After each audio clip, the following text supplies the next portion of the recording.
Breaking news చూస్తున్నాము. కర్నూలు జిల్లాలో ఘోర విషాదం చోటు చేసుకుంది. Private bus దగ్ధమైంది. 30 మంది అక్కడికక్కడే మృతి చెందారు. అత్యవసర ద్వారం పగలగొట్టి 12 మంది వరకు బయటపడ్డారు. గాయపడ్డ వాళ్ళందరినీ కూడా స్థానిక ఆసుపత్రికి తరలించారు. నిద్రలోనే మృత్యు ఓడికి చేరుకున్నారు కొంతమంది ప్రయాణికులు. కావేరీ ట్రావెల్స్ కు చెందిన ప్రైవేట్ బస్సు ఉలిందకొండ సమీపంలో బైక్ ను ఢీకొంది బస్సు. అయితే దాని తర్వాత ఈ ఘటన చోటు చేసుకుంది. బస్సు బెంగళూరు నుంచి హైదరాబాద్ వెళ్తూ ఉండగా ఈ ఘటన జరిగినట్లు చెప్తున్నారు. అయితే స్కూటర్ ను ఢీకొట్టడంతో మంటలు చెలరేగాయి. 4 ఫైర్ ఇంజన్లతో మంటలు అదుపు చేశారు సిబ్బంది. ప్రమాదం జరిగిన వెంటనే 2 డ్రైవర్లు పరారయ్యారు. ప్రమాదంపై సీఎం చంద్రబాబు దిగ్భ్రాంతి వ్యక్తం చేశారు. బస్సు ప్రమాదంపై తెలంగాణ సీఎం రేవంత్ రెడ్డి ఆరా తీశారు. మృతుల కుటుంబాలకు ప్రగాఢ సంతాపం తెలిపారు సీఎం రేవంత్ రెడ్డి.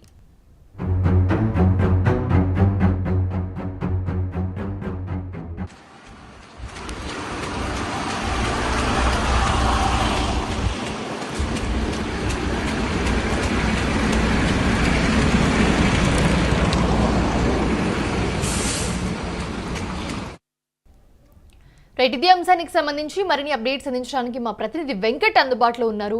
వెంకట్, అసలు ఈ ప్రమాదం ఎలా జరిగింది? ఒక బస్సును 2-వీలర్ ఢీ కొట్టడం ఏంటి? అసలు ఏం జరిగింది? అసలు క్లారిటీగా లేదు. అసలు ఇంత పెద్ద ప్రమాదం జరిగి అక్కడికక్కడే బస్సులు అంతమంది చనిపోయారంటే అసలు నమ్మశక్యంగానే లేదు. అసలు ప్రమాదం ఎలా జరిగింది? ఎస్ మౌనిష, ఈ ప్రమాదం జరిగిన తీరే కాస్త అనుమానాలకు తావిస్తోందని చెప్పాలి. ముందు వాస్తవానికి ఇప్పుడు అంటే పోలీసులు కానీ లేదంటే అక్కడ ఉన్నటువంటి వాళ్ళు చెప్పిన వివరాల ప్రకారం అంటే బస్సు వేగంగా వెళ్లే క్రమంలో ఒక 2-వీలర్ ను ఢీకొంది. ఆ 2-వీలర్ ను ఢీకొన్న క్రమంలో 2-వీలర్ బస్సు కిందకు వెళ్లిపోయింది అని చెప్తున్నారు. కానీ బస్సు గ్రౌండ్ క్లియరెన్స్ చూస్తే 2-వీలర్ అక్కడికి వెళ్ళటం కూడా సాధ్యం కాదు అనేది స్పష్టంగా అర్థం అవుతుంది. మామూలుగా మనం ఏదైనా ప్రైవేట్ ట్రావెల్స్ బస్సు చూస్తే ఇక కారు మీద కొంచెం ఎత్తుగా ఉంటుంది. అంటే కారు ఒక 1 ఫీట్ అలా ఉంటే ఇది కొంచెం ఎత్తు ఉంటుంది. 1.5 ఫీట్ 2 ఫీట్ ఉంటుంది. అంతేగాని బస్సు కిందకు బైక్ వెళ్ళిపోయేంత స్పేస్ అయితే బస్సు కింద ఉండదు. కానీ అదే క్రమంలో సరే బస్సు కిందకు బైక్ వెళ్ళింది, ప్రమాదశాత్తు హ్యాండిల్ వంగిపోయింది, వెళ్ళి ఉండవచ్చు అనుకోవచ్చు. కానీ ఇక్కడ ఏదైతే ఉందో అంటే బస్సు కిందకి 2-వీలర్ వెళ్ళిన వెంటనే ట్యాంకర్ పగిలిపోయింది అని చెప్తున్నారు. అంటే ట్యాంకర్ అంత వీక్ గా ఉందా అనేది ఇక్కడ అనుమానం. అంటే సాధారణంగా ఇటువంటి బస్సులకు సాధారణంగా కింద రాళ్లు ఏదైనా రోడ్డు బాగాలేని సందర్భాల్లో రాళ్లను కూడా దాటి వెళ్లాల్సి ఉంటుంది.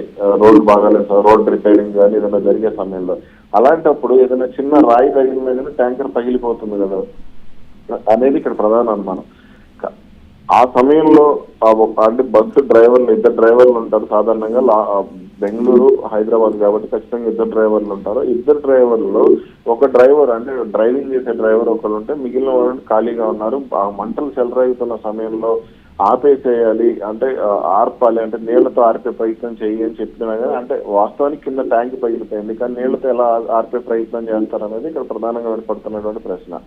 ఇక మిగిలిన ప్రయాణికులను వెంటనే సరే ప్రమాదం జరుగుతుంది, బస్సు ఆపేసి వెంటనే వాళ్ళందరినీ కూడా కిందకు దింపేసే ప్రయత్నం చేయాలి. వాళ్ళందరూ కూడా మంచి నిద్రలో ఉండే టైం, అది 3-3:30 అంటే మంచి నిద్రలో ఉండే టైం కాబట్టి వాళ్ళందరినీ కూడా కిందకు దింపి రక్షించే ప్రయత్నం చేయాల్సి ఉంటుంది. కానీ అది అక్కడ జరగలేదు అనేది స్పష్టంగా అర్థమవుతున్నటువంటి విషయం.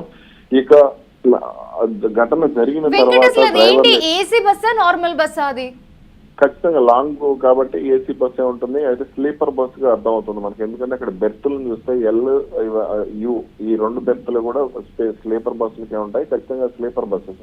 అలాగే సెమీ స్లీపర్ బస్ కూడా అయి ఉండొచ్చు. అయితే ఇంకా పూర్తి వివరాలు అయితే తెలియలేదు. మొత్తం 41 మంది ప్రయాణికులు ఉన్నారు. అందులో ఇప్పుడు తాజాగా మనకి లేటెస్ట్ గా వచ్చిన బ్రేకింగ్ న్యూస్ ఏంటి అంటే కలెక్టర్ దీనికి సంబంధించి ఎవరైతే ఉన్నారో కర్నూలు జిల్లా కలెక్టర్ దీని గురించి మాట్లాడారు. చిన్నటైకూరులో ప్రైవేట్ ట్రావెల్స్ బస్సు ప్రమాద ఘటన స్థలాన్ని పరిశీలించిన తర్వాత బస్సులో మొత్తం 41 మంది ప్రయాణికులు ఉన్నట్టుగా కూడా ఆమె క్లారిటీ ఇచ్చారు. 24వ తేదీ తెల్లవారుజామున 3 గంటల నుంచి 3 గంటల 10 నిమిషాల సమయంలో బైక్ ను ఢీకొనడంతో బస్సు నుంచి ఇంధనం లీక్ అయిందని కూడా క్లారిటీ ఇచ్చారు. ఇక 21 మంది సురక్షితంగా ఉన్నారని, అయితే మిగిలిన 20 మందిలో 11 మంది మృతదేహాలను తాము గుర్తించామని, మిగిలిన వారిని గుర్తించే పనిలో ఉన్నామంటూ కూడా చెప్పారు. అయితే ఈ 21 వాస్తవానికి ఉదయం నుంచి వస్తున్న వార్తల ప్రకారం 11 నుంచి 12 మంది మాత్రమే బస్సులో నుంచి బయటకు వచ్చారంటూ కూడా చెప్తున్నారు. కానీ ఈ 21 మంది సురక్షితంగా ఉన్నారని కలెక్టర్ కానీ ఎందుకని వెంకట్ ఇప్పుడు డ్రైవర్ అండ్ అలాగే క్లీనర్ ఖచ్చితంగా ఇద్దరు ఉంటారు ముందు భాగం ఏదైతే ఉంటుందో ముందు భాగంలో. సో ఆ టైంలో అంత ప్రమాదం వెంటనే వాళ్ళు డోర్ ఓపెన్ చేసి అట్లీస్ట్ ఆ పరిస్థితి తెలుసున్నప్పుడు కేకలు వేస్తే, ఎందుకంటే నిద్రలో ఉన్నా కూడా మనకి ప్రశాంతంగా నిద్ర పట్టేంత కంఫర్టబిలిటీ ఉండదు. ఖచ్చితంగా బస్సులో ఎవరైనా తట్టినా అరిచినా ఖచ్చితంగా లేస్తారు అందరూ. సో ఆ టైంలో వాళ్ళు ఎందుకని కొంచెం క్విక్గా చేయలేకపోయారు? అంటే వాళ్ళిద్దరు కూడా ప్రమాదాన్ని తక్కువ అంచనా వేశారు. అంటే ప్రమాదం ఈ స్థాయిలో జరుగుతుంది, మంటలు ఈ స్థాయిలో చెలరేగుతాయి అనేది తెలియదు. సాధారణంగా బస్సు వెళ్ళిపోయేటప్పుడు కింద ఏం జరుగుతుందో మనకు తెలియదు. అంటే వాళ్ళు కనపడింది కూడా కనపడదు, కానీ మంటలు వస్తున్నాయన్న విషయం వాళ్ళకి తెలుసు. మంటలు వస్తున్నాయన్నప్పుడు తెలిసినప్పుడు దాన్ని ఏదైనా నీళ్లతో కంట్రోల్ వెళ్ళే ఉన్నప్పుడు దానికి ఆక్సిజన్, మంటకి కావాల్సిన ఆక్సిజన్ కదా. కాబట్టి బస్సు వెళ్ళేటప్పుడు ఖచ్చితంగా కావాల్సినంత గాలి ఆ మంటకు ఉంటుంది. ర్యాపిడ్ కూడా పెరిగే అవకాశం ఉంటుంది. అంతేగాని నీళ్లు చల్లితేనో లేకపోతే ఇంకొకటి అక్కడ ఏదైనా వాయువుని అప్లై చేస్తేనో మంటలు ఆరిపోయే ప్రమాదం అయితే ఉండదు, అవకాశం అయితే ఉండదు. కానీ ఇలా మంటలు ఒక చిన్న డౌట్ ఇక్కడ, ఇలా మంటలు చెలరేగుతూ వస్తున్నాయని డ్రైవర్ అండ్ అలాగే ముందు ఇంకొక డ్రైవరు ఆర్ఎల్స్ క్లీనరు ముందున్న ఇద్దరు వ్యక్తులకి తెలిసినప్పుడు వాళ్ళు బస్సు పక్కన ఆపే ప్రయత్నం చేయలేదా? వాళ్ళిద్దరు బస్సు పక్కన ఆపే ప్రయత్నం చేయలేదు. వెళ్లే క్రమంలోనే, అంటే బస్సు సాధారణంగా మీరు చూస్తే ప్రైవేట్ ట్రావెల్స్ బస్సులు అనకూడదు, కానీ వీళ్ళు నిజంగా చేసేవన్నీ కూడా పాపాలి అని నేను క్లారిటీగా చెప్పగలను. ఎందుకంటే నేను ఎన్నో సందర్భాల్లో, నేను కోయంబత్తూర్ వెళ్ళినప్పుడు, చెన్నై వెళ్ళినప్పుడు, లేదంటే అరుణాచలం వెళ్ళినప్పుడు నేను ఎన్నో సందర్భాల్లో వీళ్ళ ర్యాష్ డ్రైవింగ్ గురించి స్వయంగా నేను అనుభవించిన సందర్భాలు చాలా ఉన్నాయి. ఒకసారి కారులో వెళ్ళినప్పుడు కూడా నేను ప్రైవేట్ ట్రావెల్స్ బస్సులు దూకుడు కూడా చూశాను. ఎవరు ఎటుపోయినా పర్వాలేదు, మేము ముందు రీచ్ అవ్వాలి, త్వరగా వెళ్ళిపోవాలి అనే ధోరణిలోనే ఉంటుంది. అంటే 140, 130 స్పీడ్ తగ్గకుండా వెళ్తూ ఉంటారు. ఆ వేగంలో అంటే అంతమంది ప్రయాణికులు ఉన్న బస్సు ఏదైనా చిన్న ప్రమాదం జరిగినా సరే ఒక్కళ్ళు కూడా మిగిలే అవకాశం ఉండదు ఇప్పుడు జరిగినట్లుగానే. కానీ ఆ డ్రైవర్లు ఎవరైతే ఉన్నారో మరి వాళ్ళకి ఏదన్నా ఈ టైంలో మీరు వెళ్ళిపోవాలనే టార్గెట్ వాళ్ళకి విధించడం జరుగుతుందో లేదంటే ఈ మరేదో కారణమో తెలియదు, కానీ ఆర్టీసీ ఇప్పుడు మన ఏపీఎస్ఆర్టీసీ కానీ తెలంగాణ ఆర్టీసీ కానీ ఇలా రాష్ట్ర రోడ్డు రవాణా సంస్థలకు ఉన్నటువంటి ప్రయాణ వేగ పరిమితి అనేది ఆ బస్సులకు ఉండదు అనేది చాలా మందికి అవగాహన ఉంది. అందుకే విచ్చలవిడి వేగంగా మనం చూస్తే ఇప్పుడు హైదరాబాద్ విజయవాడ నడిచే బస్సులు కానీ లేదంటే హైదరాబాద్ నుంచి పలు ప్రాంతాలకు వెళ్లే బస్సులు కానీ చూస్తే వాళ్ళ ఇష్టం వచ్చినట్టుగానే డ్రైవర్ల వ్యవహార శైలి ఉంటుంది. మనం స్లోగా వెళ్ళమని చెప్పినా సరే వాళ్ళు వెళ్ళని పరిస్థితి ఉంటుంది. ఎందుకంటే వాళ్ళకి ఏదైనా టార్గెట్లు విధిస్తారా, లేదంటే మీరు అక్కడ త్వరగా వెళ్ళిపోవాలి, మళ్ళీ అక్కడి నుంచి ఇంకొకసారి వెనక్కి రావాలి, ఇవన్నీ కూడా టార్గెట్లు ఉంటాయేమో తెలియదు. కానీ లేదంటే వీళ్ళు అక్కడ త్వరగా వెళ్ళిపోయి నిద్రపోవాలి, మళ్ళీ సాయంత్రం సరే ఇంకో సర్వీస్ ఉంటుందనే ధోరణిలోనే వ్యవహరిస్తుంటారు. దీని కారణంగానే ప్రైవేట్ ట్రావెల్స్ బస్సులు ఎక్కువగా ప్రమాదానికి గురవుతున్నాయి అనేది స్పష్టంగా అర్థమవుతుంది. ఇప్పుడు ఆ డ్రైవర్లు కూడా మేము త్వరగా వెళ్ళిపోవాలి, అంటే త్వరగా వెళ్ళిపోయి అక్కడికి వెళ్ళిపోయిన తర్వాత మేము నిద్రపోవాలి, మళ్ళీ సాయంత్రం బస్సు బయలుదేరుతున్నాయి అనే ధోరణిలోనే వాళ్ళు వెళ్ళినట్టుగా కూడా అర్థమవుతుంది. మంటలు చెలరేగుతున్నప్పుడు అసలు ఏం జరిగింది ఏంటి, 2 నిమిషాలు బస్సు ఇక్కడ 2 నిమిషాలే పడుతుంది ఏం జరిగింది ఏంటి తెలుసుకోవడానికి. వెంటనే మంటలు చెలరేగుతున్నాయని అర్థమైనప్పుడు కిందకు దిగేసి ఓకే ప్రమాద తీవ్రత ఎక్కువగా ఉంది, ప్రయాణికులందరూ దిగిపోమని చెప్పడానికి కూడా వాళ్ళకి అవకాశం ఉంటుంది. వెంటనే ఒక్కసారిగా మంటలు చెలరేయడానికి ఇక్కడ ఏమీ ఇబ్బందికర పరిస్థితులు ఉండవు కదా. కాబట్టి వాళ్ళకి కావాల్సిన సమయం కూడా దొరుకుతుంది. కానీ అక్కడ అలసత్వం ప్రదర్శించి మేము వేగంగా వెళ్ళిపోవాలనే ధోరణితోనే ఆ ఇద్దరు డ్రైవర్లు కూడా ఉన్నట్టు స్పష్టంగా అర్థమైంది. సో ఇప్పుడు ఇంకొక చిన్న డౌట్ వెంకట్, ఇప్పుడు ఎవరైతే డ్రైవర్ ఎవరైతే ఈ నిర్లక్ష్యం వహించారో ఖచ్చితంగా వాళ్ళ వల్లే ఈ ప్రమాదం జరిగిందని చెప్పుకోవచ్చు 100%. అండ్ మోర్ ఓవర్ ఏంటంటే వాళ్ళు ఇప్పుడు సేఫ్గానే ఉన్నారా? ఇప్పుడు డ్రైవర్లు ఇద్దరు సేఫ్ గానే ఉన్నారు, వాళ్ళిద్దరూ సేఫ్ గానే తప్పించుకున్నారు. వాళ్ళిద్దరు ప్రాణాలకు ఇచ్చినటువంటి విలువ మిగిలిన 41 మంది ప్రాణాలకు వాళ్ళు ఇవ్వలేదు. సాధారణంగా ఘటన జరిగినప్పుడు ప్రయాణికులందరినీ దింపే ప్రయత్నం చేయాలి వాళ్ళు. ఖచ్చితంగా ఈ ప్రమాదానికి ఆ ఓనర్ ను కూడా మనం నిందించడానికి లేదు. అంటే ఇక్కడ ఏం జరిగిందో ఓనర్ కి తెలియదు కదా, కాబట్టి ఆ ఓనర్ ని కూడా మనం నిందించడానికి లేదు. కాబట్టి ఖచ్చితంగా ఈ ప్రమాద ఘటనలో ఈ డ్రైవర్లు ఇద్దరి మీదే పూర్తి చర్యలు తీసుకోవాలనేది నా అభిప్రాయం. ఎందుకంటే వాళ్ళిద్దరికీ తెలుస్తుంది అక్కడ ఏం జరుగుతుంది అనేది. ఇప్పుడు ఓనర్ చూడలేడు, లేదా ప్రయాణికులు చూడలేదు, లేదా రోడ్డు మీద వెళ్లే వాళ్ళు చూస్తే హెచ్చరించినా సరే వీళ్ళు ఆపే పరిస్థితి ఉంది. ఎందుకంటే వీళ్ళు వెళ్ళిపోయి అక్కడ బెంగళూరు వెళ్ళిపోయిన తర్వాత వీళ్ళు రెస్ట్ తీసుకోవాలి, రెస్ట్ తీసుకుని మళ్ళీ సాయంత్రం బస్సులో ఇంకో సర్వీస్ ఉంటుంది. సో అదే దూరంలో వాళ్ళు వెళ్ళటం జరిగింది. ఇప్పుడు ప్రమాదంలో ప్రాణాలు కోల్పోయిన 20 మంది ప్రాణాలకు కూడా పూర్తి బాధ్యత వహించాల్సింది ఆ ఇద్దరు వ్యక్తులు. సో ఇంకొక క్వశ్చన్ వెంకట్, అసలు బస్సులో ఎంతమంది ప్రయాణికులు ఉన్నారు? మోరోర్ ఎంతమంది మహిళలు ఉండొచ్చు, పురుషులు అలాగే చిన్నపిల్లలు ఎంతమంది ఉండొచ్చు? ఎంతమంది ఇప్పుడు సేఫ్ గా బయటపడ్డారు? ఎంతమంది మృతి చెందారు ఈ ఘటనలో? ఈ ఘటనలో మొత్తం 20 మంది ప్రాణాలు కోల్పోయినట్టు ఇంత కర్నూలు జిల్లా కలెక్టర్ చెప్పారు. మిగిలిన 21 మంది కూడా సేఫ్ గా ఉన్నట్లు చెప్తున్నారు. ఆడిద్దరు డ్రైవర్లతో కలిపి ఈ ఘటనకు బాధ్యులైనటువంటి డ్రైవర్లతో కలిపి 43 మంది బస్సులో ప్రయాణిస్తున్నట్టు తెలుస్తోంది. అందులో 21 మంది సేఫ్ గా ఉన్నారు, సురక్షితంగా ఉన్నారంటూ కూడా కలెక్టర్ అధికారికంగా ప్రకటించారు. ఇక మిగిలిన వాళ్ళ సంఖ్య ఎంత ఉంది అంటే మిగిలిన వాళ్ళు 20 మందిలో ఎవరికైనా క్షతగాత్రులు ఎవరైనా ఉన్నారా, వాళ్ళు ఎవరైనా గాయపడ్డారా, లేదంటే ఈ సురక్షితంగా ఉన్నారని చెప్పిన వాళ్ళు ఎవరైనా ఆరోగ్య పరిస్థితి విషమంగా ఉందా ఏంటి అనేది తెలియాల్సి ఉంది. అయితే వీళ్ళందరి వివరాల్లో ఇప్పుడు మీరు అడిగినట్టు మహిళలు ఎంతమంది ఉన్నారు, దాదాపుగా మహిళలు 11 నుంచి 12 మంది మొత్తం బస్సులో ఉన్నట్టుగా తెలుస్తోంది. అయితే ఈ ప్రమాదంలో ప్రాణాలు కోల్పోయిన మహిళలు ఎవరు అనే దానికి సంబంధించి లేదంటే చిన్నారులు ఎవరైనా ఉన్నారా అనేది కూడా తెలియాల్సి ఉంది. ఎందుకంటే వీళ్ళందరూ కూడా దీపావళి కోసం వచ్చి మళ్ళీ తిరిగి సెలవులు అయిపోవడంతో తిరిగి వెళ్తున్నారని చెప్తున్నారు. ఇక మిగిలిన వాళ్ళందరూ కూడా మరి అంటే అందరూ మహిళల సంఖ్య ఎలా ఉంది, ఒకవేళ వాళ్ళందరినీ కూడా సురక్షితంగా ఉన్న అంటే సాధారణంగా ప్రమాదం జరిగినప్పుడు పురుషులందరూ మగాళ్ళందరూ కూడా స్త్రీలను బయటికి పంపించే ప్రయత్నం చేస్తుంటారు. కాబట్టి ఆ క్రమంలో స్త్రీలు ఎక్కువ మంది బయటపడ్డారా, మగాళ్ళు ఎక్కువ మంది బయటపడ్డారా అనేది పూర్తి వివరాలు తెలియాల్సింది. రైట్ మీతో మళ్ళీ మాట్లాడే ప్రయత్నం చేస్తాం Venkat. Thanks for the updates. So చూస్తూ ఉన్నాము కర్నూలు దగ్గర జరిగిన ఈ ప్రమాదం అందరినీ కూడా దిగ్భ్రాంతికి గురి చేస్తూ ఉంది. ఒక్కరు కాదు, ఇద్దరు కాదు, 20 మంది ఈ ఘటనలో అక్కడికక్కడే సజీవ దహనం అయిపోయినట్లుగా మనకు చెప్తున్నారు. ఒక్కసారి మన దగ్గర మ్యాప్ ఉంది, చూద్దాము అసలు ఎక్కడి నుంచి ఎక్కడి వరకు వెళ్తుంది, ప్రమాదం ఎక్కడ జరిగింది అని తెలుసుకునే ప్రయత్నం చేద్దాము.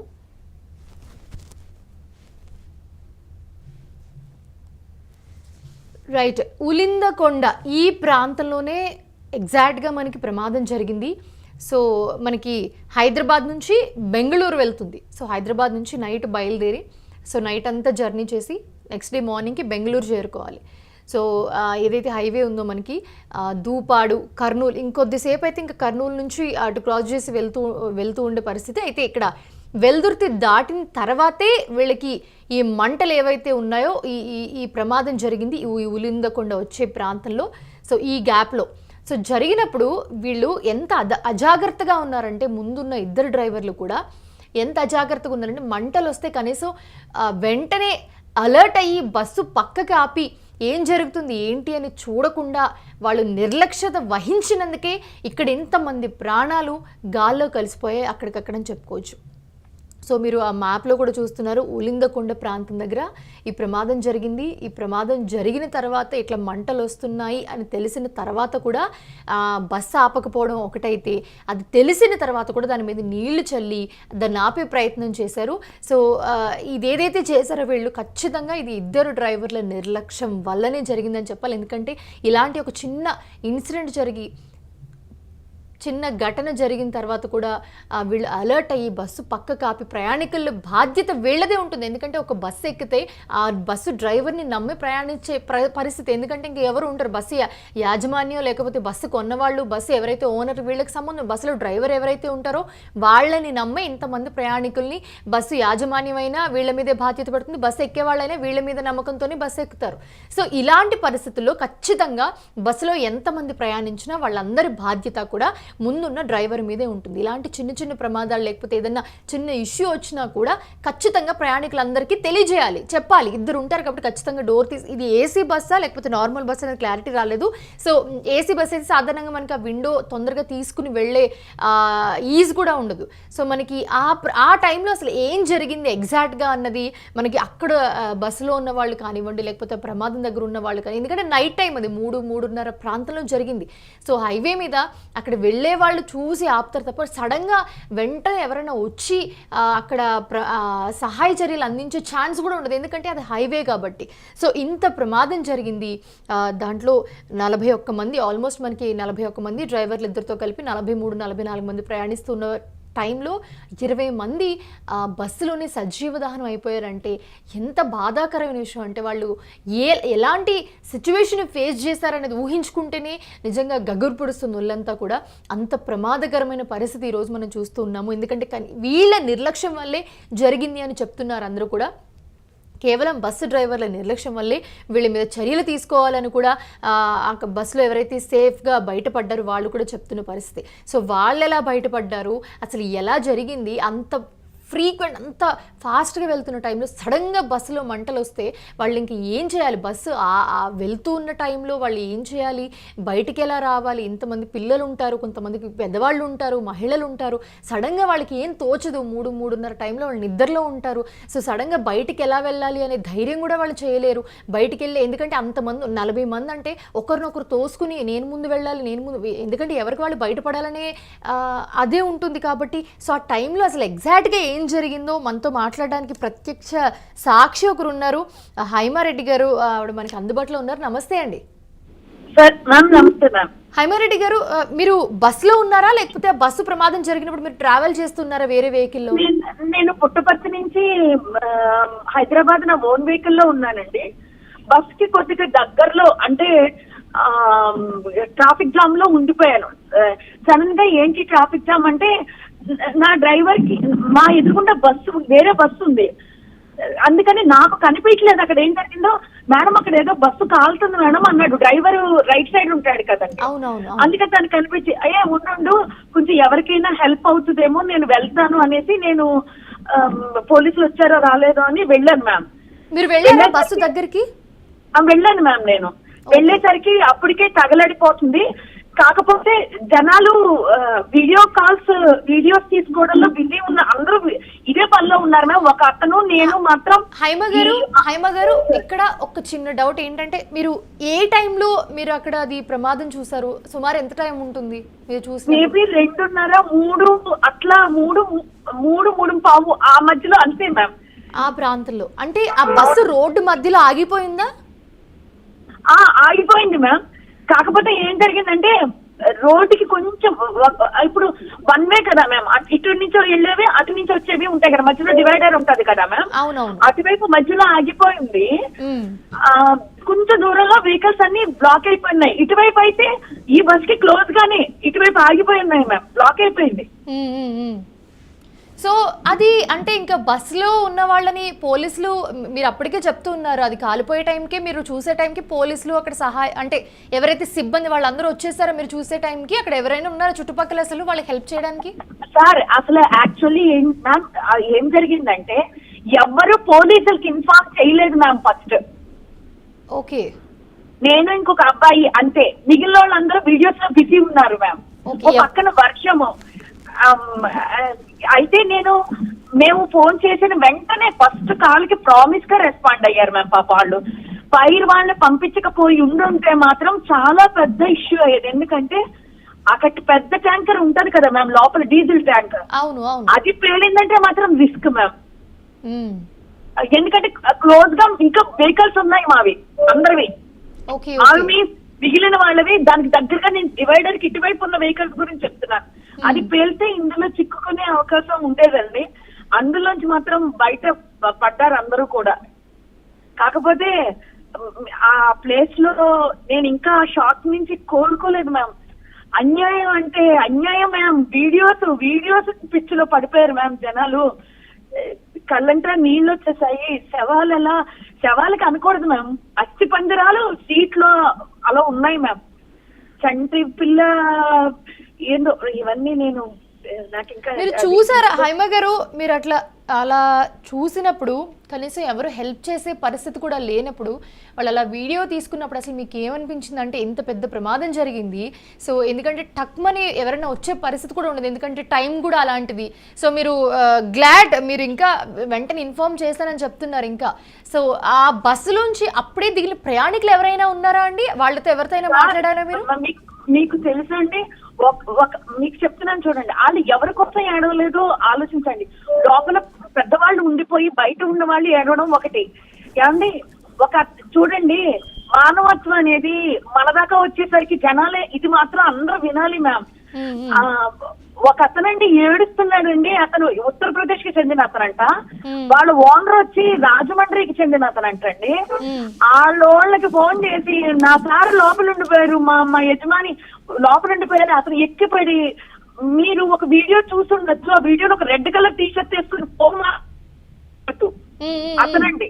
అంటే మన అనే పర్సన్ కి ఏదైనా అయితే కనుక ఆ బాధ తెలుస్తుందండి అప్పుడుగా. అందుకని నేను ఏం చెప్పేదంటే, మనం ఒకరు వీడియోలు తీస్తున్నామంటే కనుక మన వాళ్ళకి కష్టం వచ్చినప్పుడు ఇంకొకరు వీడియోలు తీస్తారు. మనం ఒకటండి, ఆ వీడియో బ్యాచ్ అందరూ కూడా కొంచెం కలిసికట్టుగా ఉండుంటే ఒక 10 మంది ప్రాణాలు కాపాడేద్దురంటే. నిజంగా చెప్తున్నాను, అందరూ కాపాడేద్దు, నిజంగా చెప్తున్నాను. అంటే ఆ టైంలో అసలు బస్సులోంచి బయటకు వచ్చే పరిస్థితి కిటికీలోంచో లేకపోతే బయటకు దూకేసే ప్రయత్నం కూడా చేసే ఛాన్స్ లేదంటారా? అసలు ఏం జరిగింది ఆ మూమెంట్? ఎందుకంటే మీరు ఆ ఫ్రాక్షన్ ఆఫ్ సెకండ్ లో మీరు ఉండి చూస్తున్నారు కాబట్టి వీళ్ళు హెల్ప్ చేయలేదు. డోర్ బ్లాక్ అయిపోయిందండి, గ్లాసులు పగలగొట్టుకుని వస్తున్నారండి. కండక్టర్ డ్రైవరు నీళ్ళది ఆర్పడానికి ప్రయత్నించారు, యాక్చువల్లీ ప్రయత్నించారు, కాకపోతే వాళ్ళ వల్ల కాలేదు. నేను వెళ్ళేటప్పటికి ఇదంతా అయిపోయింది. అదే ఆ చుట్టుపక్కల ఉన్న వెహికల్స్ అన్నిట్లోనూ ప్రతి ఒక్కరి దాంట్లోనూ ఫైర్ యాక్సిడెంట్ కి సంబంధించినవి ఏ ఓటు ఉంటాయి కదండి. ఒక్కొక్కరి వెహికల్ లోంచి ఒక్కొక్కరు తీసుకొని స్టార్ట్ చేసి ఉంటే ఇంత జరగకపోతున్నాం. ఇది బాధ్యత రాహిత్యం, సమాజ బాధ్యత రాహిత్యం అని మాత్రమే నేను చెప్తాను. అంటే పక్కన అది చూసిన వెంటనే హైవే కాబట్టి కంటిన్యూగా మనకి బస్సులు కార్లు అన్ని ట్రావెల్ చేస్తూ ఉంటాయి. అదే విధంగా మీరు చూసారండి. సో ఇప్పుడు వెనకాల బస్సులు ఉన్న వాళ్ళు, ఆ డ్రైవర్ ఎవరు హెల్ప్ చేసే ప్రయత్నం ఎవరు చేయలేదా అక్కడ? లేదండి, లేదండి మ్యామ్. చెప్పండి. లేదు ma'am, entertainment, they want entertainment ma'am. So ఎంతమంది వరకు చూసుంటారు మీరు బస్సులో? వాళ్ళు అంటే అసలు వాళ్ళు ఆ టైంలో బస్సులో కేకలు పెడుతున్నారా బయట? ఎందుకంటే ఒకవైపు మంటలు వచ్చేస్తున్నాయి, ఒకవైపు మంటలో కాలిపోతున్నా కూడా వాళ్ళు బయటకు వచ్చే ప్రయత్నం ఖచ్చితంగా చేస్తారు. సో వీలు లేక వాళ్ళ పరిస్థితి మీరు కళ్ళారా చూసారు కాబట్టి అడుగుతున్నాం. ఎందుకంటే ఇలాంటి పరిస్థితి ఎవరికి రాకూడదు. ఎందుకంటే ఎంత దిగ్భ్రాంతి వ్యక్తం చేస్తున్నారు అందరూ కూడా చూసి. ఎందుకంటే ఆ విజువల్స్ చూస్తుంటేనే నిజంగా ఒళ్ళు గగురు పొడిచేంత బాధాకరంగా ఉన్నాయి. మ్యామ్ ఒకటి చెప్తున్నాను మ్యామ్, సమాజం అంటే ప్రభుత్వము, పోలీసులు, ఫైర్ డిపార్ట్మెంట్ వాళ్ళు, హెల్త్ డిపార్ట్మెంట్ వాళ్ళు, మీడియా వాళ్ళు, ఇలా ఎవరికో ఒకరికి బాధ్యత కాదు మ్యామ్. అందరికీ బాధ్యతే. ఒక నాలాంటి రోడ్డు పోయే ఆమెకు కూడా బాధ్యతే. ప్రతి ఒక్కళ్ళు ఈ సమాజం నాదనుకుంటే ఇప్పుడు మీరే ఉన్నారండి, మీడియా వాళ్ళు వచ్చి కేవలం ఆ వీడియోలు తీసుకుంటే వెళ్ళిపోతే ఎట్లా ఉంటది, లేకపోతే పోలీసులు వచ్చి వీడియోలు తీసుకుని వెళ్ళిపోతే ఎట్లా ఉంటది, ఫైర్ వాళ్ళు వచ్చి వీడియోస్ తీసుకుని వెళ్ళిపోతే ఎట్లా ఉంటది? వీడియోస్ ఏం పెడతాయి మ్యామ్? అన్నం పెడతాయా వీళ్ళందరికీ, లేకపోతే ప్రాణాలు కాపాడతాయా? ముందు దూకాలి కదా మ్యామ్, కనీసం అందరి దగ్గర ఉంటాయి. నేనైతే ఒక వెహికల్, కారు ఆపాను మ్యామ్, ఆయన ఎవరో కాకినాడ అంట. నా దగ్గర అప్పుడు ఫోన్ నేను చెప్పాను కదా, సార్ ప్లీజ్ సార్, ఆయన ఎందుకంటే ఆయన దాని మీద ఏదో డిప్యూటీ కమిషనర్ ఏదో ఉందండి. నేను ఆయన కారు అర్థం, సార్ మీరు డిప్యూటీ కమిషనరా అండి అంటే, అంటే సార్ ప్లీజ్ సార్ మీ దగ్గర ఎవరి దగ్గర ట్రై చేయరా, ఎందుకంటే నా వెహికల్ దగ్గరికి వెళ్ళేసరికి లేట్ అయిపోతాను, ప్లీజ్ సార్ ఒక్కసారి ట్రై చేయరా, కర్నూలు ఎస్పీ గారి నెంబర్ ఎవరి ద్వారా ట్రై చేసి, నాది ఇక్కడ కారు కాకినాడ అనేసాడు. ఆయన కారు తిప్పుకుని వెళ్ళిపోయే హడావుల్లోనే ఉన్నాడు. కానీ ఆయన ఏమంటారో నాకు తెలియదు, ఆయన ఎవరో నాకు తెలియదు, ఉన్నాడే. కానీ అంటే గవర్నమెంట్ ఎంప్లాయీ కాదండి ఆయన, డిప్యూటీ కమిషనర్ ఏదో ఉంది ఆయన దాని మీద ఉన్నాడే. కానీ ఒక ఫోన్ కాల్ చేద్దాం, అమ్మకి టెన్షన్ పడకండి, మనం ఎవరికొకరు చేద్దాం, ఎవరినొకరు పట్టుకుంటే ఫోన్ చేస్తే పలికే వాళ్ళు ఉన్నారండి. మీడియా వాళ్ళకి చెయ్యొచ్చు, పోలీసు వాళ్ళకి చెయ్యొచ్చు, డైల్ 100కి చెయ్యొచ్చు, 112కి చెయ్యొచ్చు, అవునా కాదండి? సో ఇప్పుడు ఇక్కడ ఇంకొక విషయం అండి, హైమా గారు, మీరు ఎంతసేపటి వరకు అక్కడ ఉన్నారు? ఎంతసేపటికి సహాయక చర్యలు స్టార్ట్ అయ్యాయి? సో మ్యామ్ నేను ఫోన్ చేసిన వెంటనే వాళ్ళు వచ్చేసారు మ్యామ్. ఫోన్ చేసిన వెంటనే ఎవరు ఒక 10 minutes లోపులోనే వీళ్ళు ఉన్నారు. ఎవరు అంబులెన్స్ వచ్చేసింది అండ్ ఫైర్ వాళ్ళు వచ్చారండి. ఫైర్ వాళ్ళు వచ్చి ఆపుతున్నారు. ఈ లోపల పోలీసులు కూడా ఎంటర్ అయిపోయారు. పోలీసులు వాళ్ళు కూడా వచ్చేసారు. ఈ అంబులెన్స్ అండ్ పోలీసులు ఒకేసారి వచ్చారు. ముందు ఫైర్ వాళ్ళు వచ్చారు. వెంటనే ఎస్పీ గారు మొత్తం టీం అందరూ దిగిపోయారండి. నేను ఇంకక్కడ ఆ సహాయక చర్యలు మొదలయ్యాయి అన్న తర్వాత, అంటే బేసిక్ గా నా ప్రాబ్లం ఏంటంటే నేను తడిచిపోయి ఉన్నానండి. నా డ్రెస్ కూడా బాగాలేదు, నేను కంఫర్ట్ గా లేను. అంటే నైట్ జర్నీ అని నేను నైట్ డ్రెస్ లో ఉన్నాను, నాకు బాగాలేదు. అయినా నేను ఉన్నానండి. ఇంకా వీళ్ళందరూ వచ్చారు. వీళ్ళందరూ మొదలు పెట్టిన తర్వాత నేను కంప్లీట్ గా ఎస్పీ గారు కూడా నాకు లైన్ లో తీసుకున్నారు. నా లైన్ లో తీసుకుని అక్కడ బాధితులు కొంతమంది ఉంటే వాళ్ళతో మాట్లాడారు. ముందు వాళ్ళని హాస్పిటల్ కి తీసుకెళ్ళమనండి, ఇలా మాకు ఇన్స్ట్రక్షన్స్ నాకు పాప ఆయన ఇస్తూ ఉన్నారు, కొంచెం తీసుకెళ్ళమని చెప్పండి, లేకపోతే వాళ్ళకి ఏమన్నా ఉందా అన్నారు. టికెట్ అసలు ఆ బస్సు ఎవరిదో తెలుసుకోవడానికి టికెట్ పంపించమని అడిగితే, ఒకళ్ళని అడిగితే టికెట్ ఫోటో ఏమి స్టేజ్ బాగాలేదండి, వాళ్ళు ఏదో వాట్సాప్ చేసే స్టేజ్లో లేరు. ఎందుకంటే వాళ్ళు కూడా షాక్ కి గురై ఉంటారు ఆ టైం నుంచి, బస్సు నుంచి బయటపడ్డా కూడా ప్రాణాలతో ఎంతో వాళ్ళకి భయభ్రాంతులు గురైపోయి ఉంటారు. ఎలాగ ఫేస్ చేయాలో కూడా దాన్ని అర్థం. ఎందుకంటే వాళ్ళు కూడా బస్సులో ఉండిపోయి ఉండొచ్చు, వాళ్ళని కాపాడలేని పరిస్థితి కూడా ఉండొచ్చు. అది ఒకటి చావు అంచుల దాకా ఇల్లు వచ్చినట్టే కదా మేడం, వాళ్ళ టెన్షన్ వాళ్ళకి ఉంటది కదా. నేను చెప్పానండి ఏమని, మీరు ఆ ఫోన్ తీసుకుని నేను ఆ ఫోన్ ని ఫోటో తీసి ఎస్పీ గారికి పంపించానండి. ఇమీడియట్ గా వాడు ఏ ట్రావెల్స్ ఎక్కడి నుంచి బయలుదేరింది అన్ని డీటెయిల్స్ తీసుకోవడానికి అడిగారు అనుకుంటా అండి. ఆయన అడిగారు, నేను పంపించేశాను. చాలా సేపు ఎస్పీ సార్ లైన్ లో ఉంటూ ఆయన అంటే ఆన్ ది వేలో ఉన్నట్టున్నారండి. నేను వస్తున్నానండి, ఈ లోపల నాతో కొంచెం ఇక్కడ చెప్పండి అంటే నేను వీడియోస్ కూడా తీసి పెట్టాను మ్యామ్. ఇదిగోండి ఇలా జరుగుతుంది సార్, వీళ్ళు వచ్చారు, ఇక్కడ జరుగుతుందన్న నేను అక్కడ ఉన్న వారితో మాట్లాడించడాలు ఇవన్నీ చేయించానండి. ఒక కన్నడ ఆయన ఉన్నారు, ఆయనతో మాట్లాడించాను. ఒక ఉత్తరప్రదేశ్ ఆయనతో మాట్లాడించాను, ఇలా తెలుగు వాళ్ళతో మాట్లాడించాను. అంటే ఇన్ఫర్మేషన్ గ్యాదర్ చేయడానికి ఉంటుంది కదండి, వాళ్ళకి ఏదైనా చేయడానికి వీలవుతుంది కదా అని. అవును అవును ఖచ్చితంగా.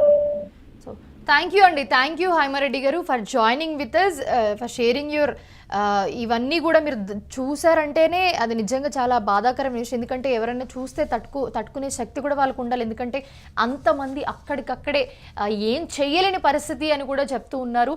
సో అసలు ఆ బస్సులో ఎవరెవరు ఉన్నారు అనేది మనకు కొన్ని డీటెయిల్స్ వచ్చాయి. సో అవి చూద్దాం ఒకసారి. సో బస్సులో అశ్విన్ రెడ్డి అండ్ అలాగే అశ్విన్ రెడ్డి ఆయనకి 36 సంవత్సరాలు, అలాగే జీ దాత్రి 27 సంవత్సరాలు, కీర్తి 30 సంవత్సరాలు, అలాగే పంకజ్ 28 సంవత్సరాలు, యువన్ శంకర్ రాజు 22 సంవత్సరాలు, తరుణ్ అనే వ్యక్తి ఉన్నారు 27 సంవత్సరాలు, ఆకాష్ 31 సంవత్సరాలు, గిరిరావు, బోనసాయి, గణేష్, జయంత్ పుష్వాహ, అలాగే పిల్వామిన్ బేబీ, కిషోర్ కుమార్, రమేష్, అతనికి సంబంధించిన వాళ్ళు, రమేష్ అనే వ్యక్తికి సంబంధించిన ముగ్గురు కుటుంబ సభ్యులు కూడా బస్సులో ఉన్నారు.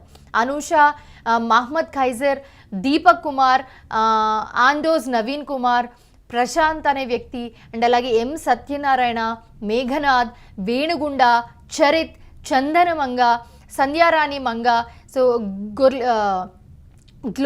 గ్లోరియా ఎలేసా, అలాగే జయసూర్య, హారిక, శ్రీహర్ష, సాయి, శ్రీనివాసరెడ్డి, సుబ్రహ్మణ్యం, కె అశోక్, ఎంజి రామారెడ్డి, ఉమాపతి, అమృత్ కుమార్, వేణుగోపాల్ రెడ్డి, వీళ్ళందరూ కూడా బస్సులో ఉన్నారు. బస్సులో ఉన్న కొంతమంది ఇన్ఫర్మేషన్ వరకు మనకి చాలా వరకు ఇన్ఫర్మేషన్ వచ్చింది. వాళ్ళు ఎవరు, వాళ్ళ ఏజ్ ఎంత, వాళ్ళు ఎంతమంది కుటుంబ సభ్యులు ట్రావెల్ చేస్తున్నారు అనేది ఏజ్ వచ్చింది. అలాగే ఇందులో బస్సు ఎమర్జెన్సీ ఎగ్జిట్ డోర్ను బ్రేక్ చేసి మృత్యుంజయులుగా బయటపడిన వారిలో జయసూర్య, రామిరెడ్డి, అకీరా, వేణుగోపాల్ రెడ్డి, హారిక, సత్యనారాయణ, శ్రీలక్ష్మి, నవీన్ కుమార్, అఖిల్, జస్మిత, రమేష్, సుబ్రహ్మణ్యం వీళ్ళందరూ కూడా చాలా ధైర్యంగా బస్సు డోరు అద్దాలు బ్రేక్ చేసి బయటకు దూకేశారు, ఏదైతే అయిందని చెప్పి. సో బయటకు దూకి స్వల్ప గాయాలతో బయటపడ్డారని చెప్పుకోవాలి. నిజంగా వీళ్ళు మృత్యుంజయులుగా బయటపడ్డారని మనం చెప్పుకోవాలి ఇక్కడ. ఎందుకంటే అంత ప్రమాదం జరుగుతున్నప్పుడు, డ్రైవర్లు ఇద్దరు అంత నిర్లక్ష్యం వహించినప్పుడు, వెంటనే బస్సులో